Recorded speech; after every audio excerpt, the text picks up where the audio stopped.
Well, good afternoon, everybody. This is Tim Lankish from CAE Services. Welcome to our next installment of the CAE Ask the Moldflow Experts webinars. Glad you could attend. We're going to wait just 1 or 2 minutes here, let everybody get settled in as they are logging in. So bear with us and we'll get started in a couple of minutes.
Okay, we'll go ahead and get started now. I think most people have probably settled in by now. Again, my name is Tim Lankish with CAE Services, and you are watching the next installment of the Ask the Moldflow Experts webinars. The topic for today is called Moldflow, Back to Basics. And, if any of you has seen some of my previous webinars, we can kind of get deep into the woods on some very specific topics. So I thought it would be a good idea to go back and address, what Moldflow is all about, the very high level 30,000 foot view of what Moldflow is all about, how it got started, and those kinds of things for those attendees that may not have been around Moldflow circles for a while. So with that, let's get started here. So this is a little bit about me. My background is in physics and mathematics. I've been here for almost 29 years now at CAE Services. I am Moldflow Expert Certified. I've trained many expert certified engineers, contributed to trade magazines, so you can look for some of those that I've done in the past, and I presented at the Moldflow Summit several times. There's my email. If you have any questions that you think of after the webinar, feel free to drop me a line at that email address. This is a bit about our company. We were established back in 1988. We have the most expert certified Moldflow engineers in the world. We're an Autodesk partner. Talk about a little bit about that later, but in our consulting work, we've completed over 30,000 projects over the years. So a wealth of experience that we bring to bear in the Moldflow world. There's a quick look at our technology center. We have injection molding machines here, and all of our engineers are trained on molding machines so that we bring practical knowledge at the press to our Moldflow work, which is important. So talked about, we're going to talk about what is Moldflow. If you just look at that word, anybody not in the engineering world might think it's some kind of disease you get from eating a really old piece of cheese, but of course that's not the case. It's exactly what it says it is. It's an injection mold, and we're predicting flow through it. At least that's how it began back in the day. If we wanted to be more specific and give it a new name, it would be something like Moldflow, pack, cool, warp, gas assist, co-injection. There'd be a long list of things added to the end of that name, but we'll keep it simple and call it Moldflow. So it's going to predict what happens in your injection mold. And I would argue that it has become one of the most influential technologies in the plastics injection molding industry over the last several decades. It's widely used throughout the industry, and it's just a great product, and you'll see why in a minute. it was acquired by Autodesk in 2008, and Autodesk has taken it and run with it, and continues to improve the technology as time goes by. But it didn't start there. We go back to the beginning. It was started in Australia, down under, in 1978. A gentleman by the name of Colin Austin. He worked at an injection molding machine manufacturer, and they wanted to predict the pressure that was required to fill a mold. Understandably, they wanted to recommend the right size machinery and so forth. So they wanted to come up with a way to predict the pressures that were required. And in an interview that I read about him, someone asked him what the first line of code in Moldflow ever was, and it had something to do with cooling time calculation, which I thought was interesting. But that's who started it. And you see a picture of him, modern day picture. He's now in a completely different industry. He's in food production, believe it or not, talking about the gut biome, producing food to help you improve your gut biome and your overall health. So anyway, look that up. It's kind of interesting. But what he did back in the day is, obviously the technology was very rudimentary, and he used something called a strip file to create a description of the dominant flow path. And he modeled thickness changes along that flow path and used, the appropriate equations from thermodynamics and viscosities and so forth to be able to calculate that pressure. And interestingly enough, it was the use of the strip file that helped win me over when it came to using Moldflow analysis. Using strip files allowed us to come up with an initial process to run for Moldflow analysis. That is now called molding window analysis, and you don't actually have to create strip files, but back in the day we did. So that's where it all started. And of course, it's been 44 years almost now. And the technology has evolved. It started out with flow or filling, and then over time added the other capabilities you see in this list here: packing, cooling, warpage analysis, and then all of these specialty processes. And there are a few others. Just didn't want to run the whole list out beyond the page there. So it became this process of going through these different types of analysis to help determine part quality, help determine warpage, and iterating round and round until you get the solution you want. Here's a couple of the old Moldflow logos for you old timers there. So what goes into it? In order to be able to predict what we need to predict in the injection molding process, you need some inputs. You need to describe the mold design. You need to describe and represent the part with a mesh. You have to represent the material properties. You have to represent the process conditions that you're going to dial in at the press.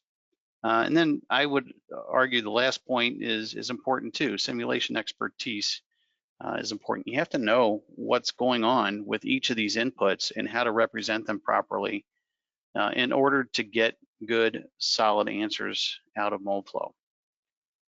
So that's what goes into it. And then we have the evolution of the solver technology itself. In order to get good answers, obviously the math behind it has to be pretty solid. And as I mentioned, one of the inputs is representing your part, and we represent our part by using what we call finite element mesh.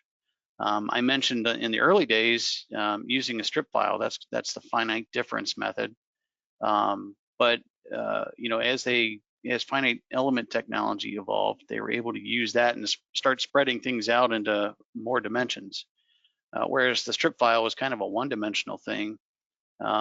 The next step was doing what's called a 2D lay flat. So imagine a box representing a box in just 2 dimensions. So you'd take the base, and then you would it'd be like cutting the box at the corners and laying the flaps of the box out flat onto a 2D plane. So easy enough for a box, but how do you represent more complex geometry? So that was what the engineers were up against back in the day when Moldflow was in its infancy. And then imagine not having a graphical user interface to do it. You had to describe all this geometry and punch cards and things like that. So it became an exercise in a lot of manual labor, punching in numbers and so forth, to be used by a mainframe computer. After that, the technology evolved so that you could extend those 2D lay flats into three dimensions, but each of those walls of the part was still kind of a paper thin wall with a thickness assigned to it. That's the 2.5D or midplane, and we still use that pretty extensively today. From there, it evolved into dual domain technology and full-blown 3D tetrahedral, and I'll show a quick example of that shortly. So that's describing the part, and a lot of the math that goes behind it is built up into that finite element mesh. Of course, the material properties have to be described, and back in, I think it was 1993, right about the time I started, there was some 4,000 materials in the database. That has grown to 12,000 materials, and the process continues to help make the materials database more robust. It's continually audited from release to release, and it has a system by which we can designate which materials are fully characterized and which materials are partially characterized, and what the implications of that are. Of course, we have process options. Initially it was all about just maybe putting in a fill time, a melt temperature to mold temperature, but now you have a wide variety of process settings to control, the injection speed, for example, or the packing profiles, or any number of things that you can actually do at the press. You can dial in as a process option in Moldflow as well. And then there was the Moldflow Advisor technology that came along, a couple of decades ago now. We'll call it Moldflow Lite. I don't like to necessarily use that term, but it's really used for product designers to help get a sense of whether or not their design is manufacturable. Here's a quick look at the different types of mesh. So, we have to take a CAD model and we have to represent it with this finite element mesh. You have to do the math somehow, and you can't do math. You can't do flow equations. You can't do warpage calculations or cooling calculations on a shape that is not a regular shape, we'll call it. So we break it down into regular shapes called elements, and these elements are something that the math can be done on. And that's what you see on the left there, the conversion of a CAD model into a finite element mesh. And there's different types of mesh, as I mentioned previously. We have a midplane where we model a surface halfway between outer and inner surfaces of the walls and assign wall thicknesses. We have dual domain, where it kind of does midplane in the background for you, but all you have to do is mesh the outer and inner surfaces. And then we have a full-blown tetrahedral or 3D volume mesh. So it's filling up that space with a bunch of tetrahedrons that describe the geometry explicitly. So in the midplane and dual domain models, there is some interpretation. It's left to some interpretation about what are the wall thicknesses, and those models typically are useful for what we'll call thin wall applications. Thin meaning thin compared to the overall size of the part. And then tetrahedrals are more reserved for what we'll call thicker, chunkier parts. So that's the evolution of the meshing technology. And then we have evolution of strategy as well, right? So years ago, Moldflow was done more as a Band-Aid approach. I would say at least 90% of everything I did back in the 90s was done more as a Band-Aid. A molder had a problem, they came to us, we diagnosed it by trying to correlate it in Moldflow, identified the problem and tried to solve it with whatever means we could on a mold that was already built. Over the years, we started convincing clients that this would be it would be better used as a preventative measure. Problem avoidance is what we are looking at. Why don't we do this type of analysis before we even cut steel. That way we have more options available to us to try to solve problems. And nowadays it's being used as a standard. GM's one example, but many companies are using it as a standard. They write it into their statement of work as something that has to be done because they know how valuable it is to the production of their molds, and how much time and money it saves by doing this type of analysis work. So slowly, you know, this process, this Moldflow process, has been incorporated much earlier in the product development cycle. So our motto here at CAE Services is predict, identify, solve. Okay, so the benefits of Moldflow are pretty well documented, right? You can improve gate and filling patterns. We can balance pressures and balance our packing out. We can achieve cooling uniformity and cooling efficiency. But it's probably, I would argue that the thing we use it for most is to identify and solve warpage problems. And that's really what Moldflow is all about. It's allowing engineers, it's giving engineers a tool to solve problems. So, you know, I mentioned existing tools, which is what we did most of the time back in the day. We identify the source of the problem and try to fix it. But on new tools, it's, you know, it's got a much better use there. We can play the what if game. What if we do this? What if we do that? And we have a lot more options at our disposal. Here you see an example of an existing tool where they had some sync mark issues, and they were building a new generation tool, and we were able to move the gate location. By doing so, we were able to get rid of that sync mark, or at least most of it anyway. You can still see some evidence of it. I'm going to go through a litany of problems that Moldflow can solve for the uninitiated, and then we'll go through a question and answer session after that. So big ones, knit lines. You know, this is again on an existing tool. You had a big ugly knit line on this lawn mower, a Toro riding mower, and you can see Moldflow was able to predict exactly where that location was based on how they had things set up and processed. And you can see the thickness variation in our midplane model here. It was good design, you know, nice uniform wall stock, but the way they set the gate location on that resulted in an ugly knit line. So we moved the knit line over to this location by doing the following. You can see the filling pattern predicts where that knit line is going to be, but we did it by changing wall stock. Not our preferred method of fixing problems, but this is the kind of thing you have to deal with when your mold's already built. So we thicken some areas, we thin some areas, and we're able to divert the flow so that the knit line formed at a more acceptable location. Here would be an example of avoiding that altogether. You know, if someone just handed me a mold and didn't really tell me where the knit lines could or couldn't be, maybe I just throw gates in the balanced locations, but then we end up with a knit line in the middle here.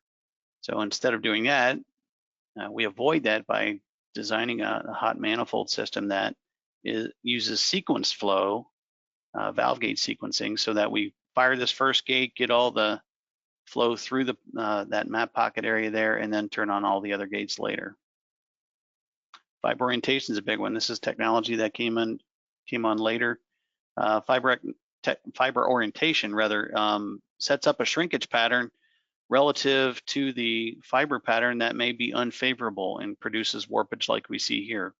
So, you know, seems like a reasonable gate location, gating right in the center, but that produces a warpage pattern like this, 7.3 millimeters of warp. By changing the gate location and getting all the fibers aligned in a different direction, we are able to reduce that warpage by a considerable amount, down to 1 millimeter.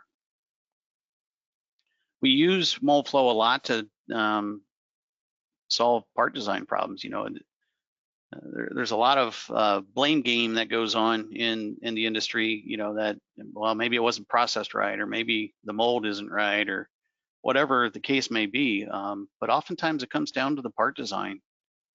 You know, the molder often gets put in a position where there's just nothing they can do about it because of how either the part design or how the mold was designed. So here's a case where we went through probably 8 to 10 different part design iterations before we landed on this one. We cored some of the material out the outer diameter of this particular hub here, and we're able to affect the shrinkage to the point where we actually started warping in the opposite direction, but not nearly to the degree that we were in the inward direction on the previous generation tool. So that was an example where the part design was changed. The engineer came up with the ideas, tested them out in Moldflow, and was able to get good results out of that. Cooling is a big one, and cooling comes from two angles, right? We have cooling efficiency and we have cooling uniformity. So in this case, it's cooling uniformity and cycle time related. So you see what happens when we start with just a general one standard drill line through here in this tight corner. This is the temperature we needed to get down to. We added baffles. By adding baffles, that cycle time was reduced by some 16 seconds. Change that to a MoldMax action there, and took another 27 seconds out of that. So there's the impact of the efficiency of your mold design on display there. Another efficiency issue that can be addressed is sometimes your cooling lines may not be balanced. This is a case of where we have a large cavitation tool with a very small part, and again, by designing the bubbler channels in here properly, we change the flow of the water through the mold so that we get more efficient heat transfer out of the mold. So on a high cavitation tool, in this case a 2.1 second improvement makes a huge difference to the overall profitability of that mold. Here's where it relates to some of the warpage. A small part, putting a MoldMax insert there, we reduce the warpage by about 1/4 millimeter, which doesn't necessarily sound like much, but on a small part that can make a big difference, especially on an optical part like this reflector here. Here's a large mold. This is a instrument panel on an automobile. And just by changing some of the circuiting aspects of how we loop some of these lines together, with no circuiting, hey, great, less than 1 degree temperature variation from the inlet to the outlet of each one of these cooling lines. And we see this often be the case in the middle here, where maybe we have just 2 lines total. All these lines loop back and forth together. Too much circuiting. And then we have proper circuiting where the temperature rise is still relatively low, less than 3 degrees, but now we're sharing water in a more efficient fashion among all the cooling lines. And you can see how the GPM requirement changes considerably. 134 GPMs isn't able to be done by many molders, but 45 GPM certainly could be. 2-shot analysis. So we have a first shot on the left, second shot on the right, and you can see air being pushed from in the second shot up against that first shot. See that air trap here? That's no good. We have to be able to vent that out at the parting line. So we added a flow leader, changed some wall thicknesses, and we're able to get that in simulation to push out to the parting line. You can see how that played out in the actual molded sample here. Here's a buckling problem that was solved. Again, this is an after the fact situation. Saved the molder, their molder's investment in $2 million worth of injection molding machinery. This was a part design issue. There was nothing they were going to be able to do from a processing standpoint to fix this problem. It was a part design issue. We thickened the wall and were able to fix that buckling problem after many iterations of different design changes. And then what do you do in those situations where you've done everything you can from a design standpoint, mold design, part design, processing, etc., and you still have warpage? Windage is the solution there, and this is something we've done on scores of molds now. So this is the ultimate warpage fix. You bias the tool steel in the opposite direction of the expected warpage, and you got to figure out what that factor is. Is it a 1-to-1 factor? Is it are you taking 90%? What is that factor? And use simulation to do that. And then here's what you end up with. You end up with a morphed CAD model. similar to what you see here. So in purple we have the target, in yellow we have the morphed model, and this is not exaggerated. This is the mold coming back to flat. So we did everything we could in this situation with gating, cooling, etc., processing to get this back to flat. And we still had 15 millimeters of twist in this that we had to get out of there, and we did that by morphing the CAD data. This is one of those combo deals. So they had a gas assist part, with fiber filled material, and then we did windage on it as well. You can add coming back to flat here. So that was a nice combo situation. So where does Moldflow go from here? You know, like I said earlier, Moldflow is constantly working on improving the product. These improvements lead to better accuracy, faster analysis, more problem avoidance, and it allows engineers really to push the envelope. You know, just doing a Moldflow, you know, where you just run it through the ringer, throw a few process conditions on there and see what happens, isn't good enough. You know, advanced analysis is important to solving more and more problems and helping us push the envelope. Thinner walls, faster cycles, lighter weight products, that kind of thing. Using conformal cooling analysis, that's another big topic these days. You can see in this picture here where we were able to use that conformal cooling design you see there to reduce the cycle time from 90 seconds down to 62 seconds.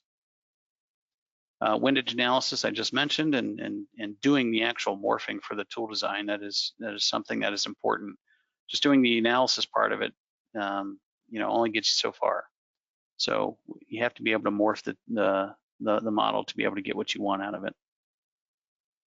So that's just a quick picture at what Moldflow can do for those who haven't really been exposed to Moldflow. Hopefully that gives you a good overview of its capabilities and you know, how it can be used to solve problems. It's not just a checkbox. It's something that you can use to solve some real world injection molding problems, and I hope you guys get an opportunity to either use it yourself or have us show you what we can do to help you solve your molding problems. So what else is happening here at CAE? You know, doing feasibility work up front is really important.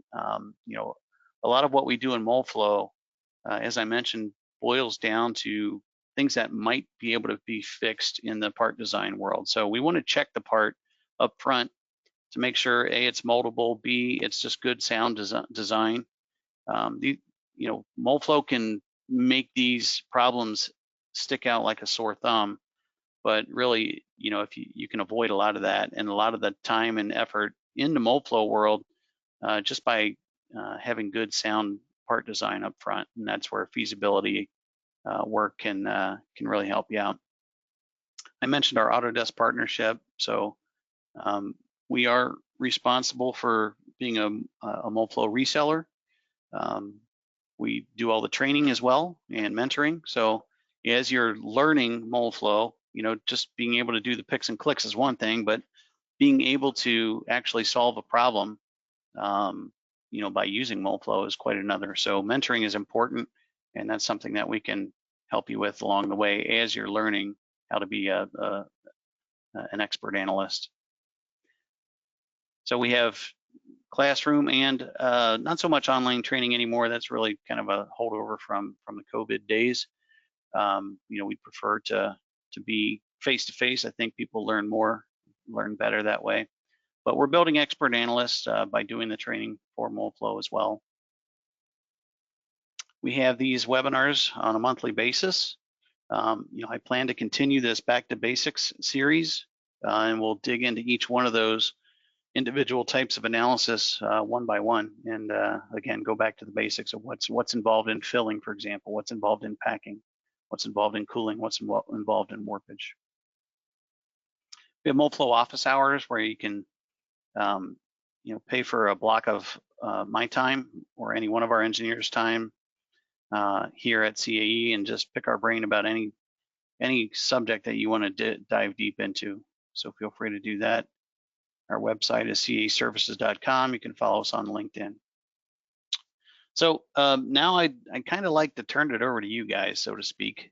I have never done a live question and answer. There can be some technical pitfalls to that, but I want to open up the mics here. So if you look at your go-to meeting box, it should look something like this, and I'll point your attention to two things. One, your microphone. Two, your hand raiser. So first thing you would need to do is raise your hand if you have a question. And if you have a question, we will unmute you and allow you to ask the question, and we'll try to have a conversation. So if anybody has a question out there, go ahead and ask it, and we'll try to get it answered. And while you're doing that,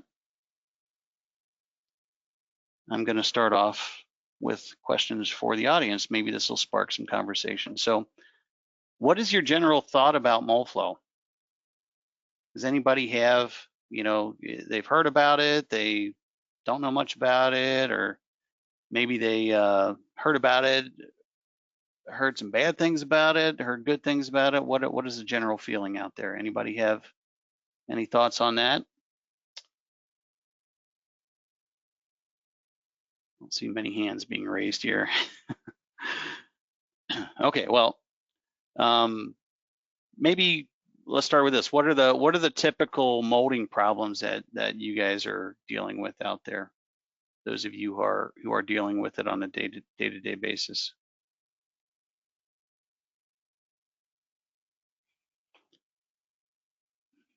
All right, we have somebody there. Faisal, can you hear me?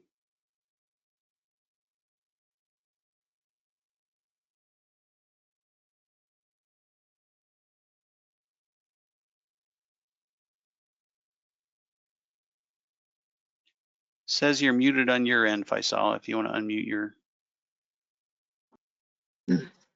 Okay, we can hear Hello? you now. Hello? Yeah.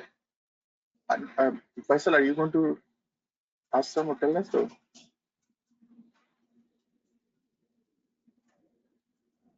Hello? Faisal, are you there? This is not Faisal, this is Kamran. Okay, do you have a question? Yes, I just want to let you know that, yes, we have heard of Moldlfow and it's a great tool. The only thing, the one that you asked before is what major issues that we see or what we have seen is the warpage. And then we start blaming the design, or we think that it is the process that cannot fix it. And then, should we add ribs or what should we do? So you asked that what is one of the issues that we see or we have seen.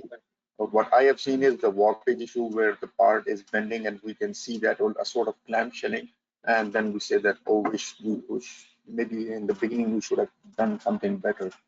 Right. So that is one of the issues that we see. Yeah, and with warpage, when you see that, one of the beauties of Moldflow analysis is it helps you figure out what the cause of the warpage is, and I'll discuss that in more detail when we get to the warpage webinar. But it kind of takes out the blame game. I mentioned earlier in the webinar that there are many cases where you can do everything seemingly the right way when it comes to setting up your gating, setting up your process, choosing the right material, what have you, and still get warpage. I think anybody that's been in the plastics industry long enough would tell you the same thing. So the question is, how do we go about attacking that? How do we go about avoiding that? And using Moldflow analysis to help you figure out what the dominant cause of warpage is, helps you focus your effort in that area to solve the problem. And I would argue that a very large portion of the solutions comes down to part design. And then we can simulate that and see what types of design changes help us fix that warpage. Thank you, Faisal, or I didn't catch your name. Okay, Phil? Yeah, speaking. Can you hear me? I hear you loud and clear, Phil. Good, good. Thank you, Mark. I know Mark Solberg, by the way, but anyways, thank you for taking my call. So yeah. What I find, Mark, Generally, my experience is Moldflow tends to underpredict gate dimensions. And I'm wondering if you have a comment on that, Yeah, I please. do. So it really depends on what you're focusing on when it comes to gate dimensions. And first of all, Moldflow doesn't really predict gate dimensions so much as we design in. We take an educated guess at what the gate dimensions should be, right? So and you know, I mentioned all the different ways to model up, whether it's the part design, different ways to mesh things, and it's no different for the gate geometry as well. There's different ways to model things. So depending on what your aim is with the gate, is it to determine shear rates, you know, for gate blush? Is it to determine the right gate freeze time? It could be any number of things, you know, that you're trying to achieve by sizing your gate. And depending on what that objective is, will guide you as to what type of mesh you should put on that gate. Okay, so there are certain modeling ways of modeling that do well with some things and not others, and vice versa. For example, you know, depending on the width of your gate, if you're trying to use beam elements, and I'm getting a little deep into the woods here, but if you're using beam elements to describe a very wide fan gate, you know, automatically that's going to have some questionable results because fan gates just aren't very well suited to beam element modeling. So in that case, you would probably want to go to something, if you're using a midplane model, use your midplanes to describe the fan gate, and so forth. So a lot of it can depend on the modeler and what the modeler has chosen to do. But do you have some specific examples of the poor predictions, as you put it? I don't, Mark. I see all this stuff downstream as I represent a materials company, the Materials Group. So Sure. I go in there and say, hey, you know, we got a material problem. And then I look at the whole thing and it's like, guys, if you could open up your gate a little bit, that would really help you. And then by then the supplier doesn't want to do it. And Yeah. then I'm stuck. Yeah, and we're also fighting, you know, what the desires of the designer is as well, right? You know, Correct. we get into a lot of cases where they just don't want a big gate to trim, you know, so that would be the molder, but from the designer standpoint, they just don't want a big ugly gate vestige on there, and maybe they don't understand what the implications are of designing your gate too small, you know. So yeah, absolutely. Sometimes they're kind of willing to roll the dice, go with a small gate and see what happens, right? They're staying steel safe, and maybe they want to just see if they can get by with a smaller gate. And if it doesn't, then they have room to open the gate up. So so Moldflow can actually help you know, point those things out. You know, we look at things like shear rates and gate freeze times and number of gates. You know, if you've got a giant part and you're trying to fill it all through one gate, then you know you're setting yourself up for having a very small molding window. So all of these things can be looked at through Moldflow. And again, it's not the Moldflow technology that's not predicting things, right? Oftentimes it boils down to the engineer running it and their ability to know what to do to solve those types of problems. Thanks for your question, Phil. I appreciate it. Yes. Okay, Yasir. Let's try to unmute you here. Looks like you're muted on your end. Can you hear me now? Yes, I can hear you. Thank you for taking my call. Mm-hmm. Okay, I know you're talking about this Moldflow technology. For me, it's different. It's like the other side. I do the like a more side. I mean, I do some other programming, but I involve into to get to know more about regarding the mold. And but my question is that is this Moldflow going to help after we make the parts and have some issues? and we kind of reverse engineer and to find the problem and use this tool to find some sort of process parameters that can be adjusted and put it back in the system, or any some like a fine tune or point out the area that we can find out using the software. Or Yeah, so as I mentioned, we try to use Moldflow as much as we can before the mold's even built, right, to try to avoid problems. But invariably, things do show up in your part after you mold your parts, even though you've done Moldflow analysis. So the first step really is to drill down and make sure that everything you run in Moldflow is being matched at the press. Are they, were the gates put in the right place? Did anything change on the part design? Look at all the different process settings. Make sure you're measuring, your process settings well. Just taking information off of the controller on the machine is notoriously inaccurate. So having, a tool built with pressure sensors, for example, taking melt temperature with a pyrometer or with an infrared gun, rather than just believing the temperature that is showing up on the injection molding machine controller.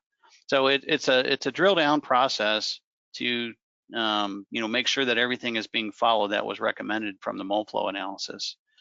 Really, the Moldflow engineer's job, as I try to explain in the training classes that I teach, it's the Moldflow engineer's job to set up a very large molding window. It's their job to put the gates in the right position. It's their job to make sure the part is designed the right way. It's their job to come up with all the conditions that give you the largest injection molding window possible, because you're going to get yourself in those situations where you have such a tight process that you have to hit at the press to get good parts that it's nearly impossible. There's too many variables involved, each of which has some uncertainty associated with it. You got material, lot to lot variation. You've got the injection molding machine, a leaky check valve can throw everything off.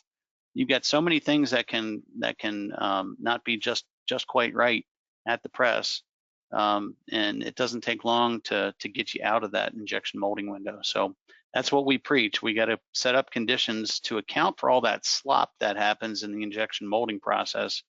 So the larger molding window that we have, the more chance you have for success at the press. Does that make sense? yes, thank you. You're welcome. Thanks for the question. All right, I'm not sure who raised their hand first, but we have Steve and Sean. I'll go with Sean first. Sean Wallstrom. All right, can you hear me? Yep. So say I'm running a simulation and the material is in the database, but it's either not quality rated or rated at bronze. What % of the time am I going to be using that, and when is it going to pay to have that material tested to a gold or silver level? Yeah, so I mean, it always pays to do it. The question becomes, do you have enough time to get the testing done, and who's paying for it, right? So if you're buying a lot of material from that material supplier, oftentimes they are willing to foot the bill for it. Sometimes not. It really just depends on your relationship with that supplier. But it always pays to have it done, because the consequences of getting something wrong can really bite you in the end. Having said that, you can go through a process. If you have enough information about the actual material that's going to be molded, we can correlate some of that with what's in the Moldflow database as best we can to come up with a reasonable substitute. I would also recommend, you run a wide range of materials in the same class, just to get some sense of the sensitivity of your particular mold to that material. So, for example, let's pick a 20 melt flow polypropylene, and I'm not a big fan of using the melt flow index, by the way, but sometimes that's all we have to compare materials. So let's take 5 different 20 melt flow polypropylenes, run them all in Moldflow, and see how sensitive the results are to the changes. That's our goal. Again, we want to reduce the sensitivity of our of any mold to the changes that it sees at the press.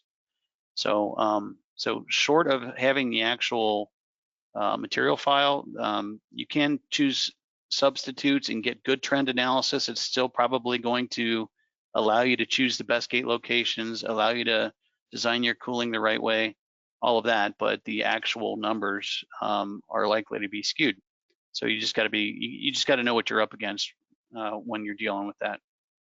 But absolutely, always have the material tested whenever it is reasonable to do so. Thanks for that question, Sean. I appreciate it. Any follow-up on that, or? No, I just appreciate your comments. Okay. Steve? Hey, Tim, can you hear me all right? Yep, we got you. All right, perfect. My question is, are you seeing an increase in confidence from injection molders in using windage models to build their tools to cut their tools right out of the gate, first, initial build? And if so, what industries are you seeing it in? Or is it spread across, automotive, aerospace, consumer products, et cetera? Right. Yeah, so the short answer is yes, we are definitely seeing an increase in confidence there. We've been doing windage analysis for upwards of 10 years now, the analysis side, and the big question was always who's going to morph that data, and by and large it was left up to the mold makers to do that, some of whom had the capability, some of whom did not. So depending on who you were dealing with, you may or may not have been able to actually attack the windage with Moldflow models. They would do it the traditional way of mold parts, then go, modify the parting line, mold some more parts, and keep going back and forth in the tuning loops. But now we're to the point where we have the capability, and we've had it for a few years now, of in-house doing the morphing ourselves. And you really need a tooling engineer that knows the implications of moving things around from a tool design standpoint to do this kind of morphing. And so that's the talent we have in house here. But as far as who's using it, everything Moldflow is generally led by the automotive industry. If there's one industry that has embraced Moldflow and run with it, it's been the automotive industry. But all the other industries you mentioned also, to some degree, I've seen some windage analysis, but mostly the automotive industry. Any other question along those lines? Nope, that was everything. I appreciate it, Tim. Thanks Okay. again. Yeah, thank you. All right, Sean, did you have another question? I see your hands raised there. I did not. Okay. All right, any other questions out there for me? Hey, Tim, Adi has a question up at the top there. Okay, read it real quick. So the question is, how can we ensure, or what is the recommendation to ensure the Moldflow run by an external vendor is something the actual tooling vendor can design the tool to avoid late changes or surprises? Well, that's not necessarily directly a Moldflow question, but I can tell you, you just got to keep your eyes on it. You need someone within your company that has some tooling background to be able to ensure that what they're running is toolable. So that's the only advice I can offer. It takes people with tooling experience to know what can and can't be run. And there's an awful lot of Moldflow out there being done that just can't be done in tooling. So it's important to have that expertise in-house for whatever vendor you're using when it comes to toolability.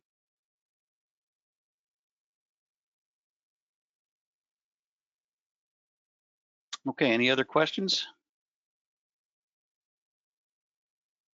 Going once, going twice.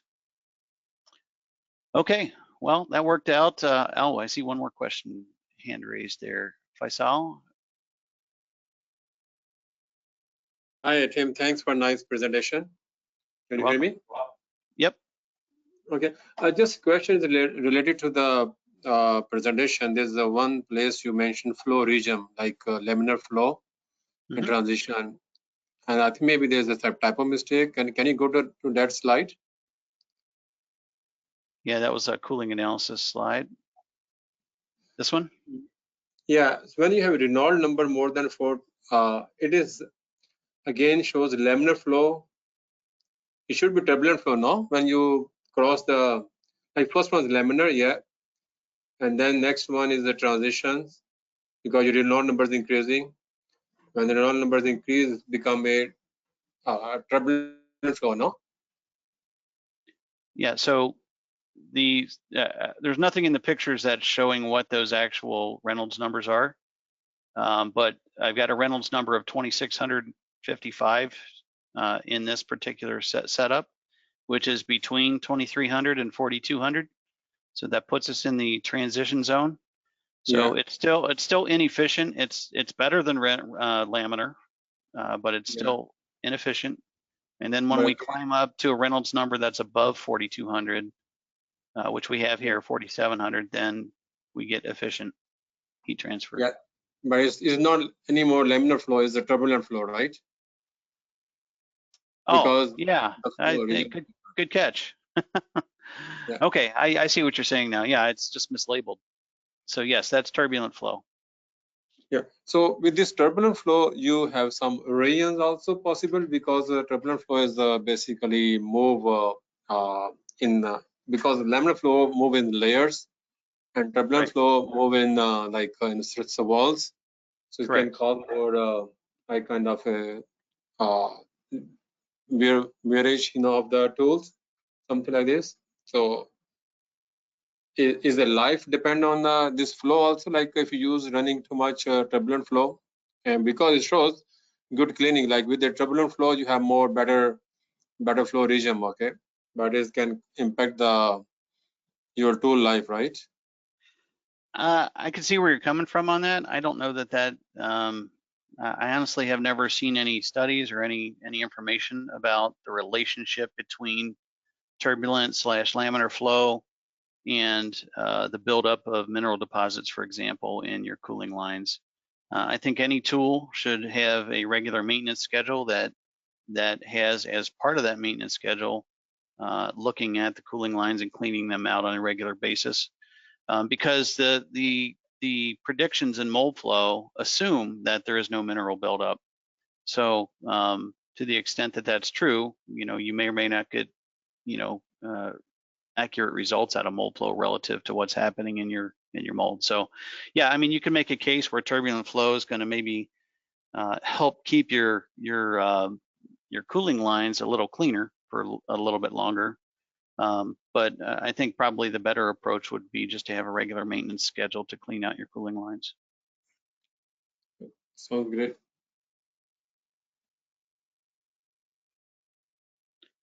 Okay, I think we'll make that our last question. I want to thank everybody for attending the webinar.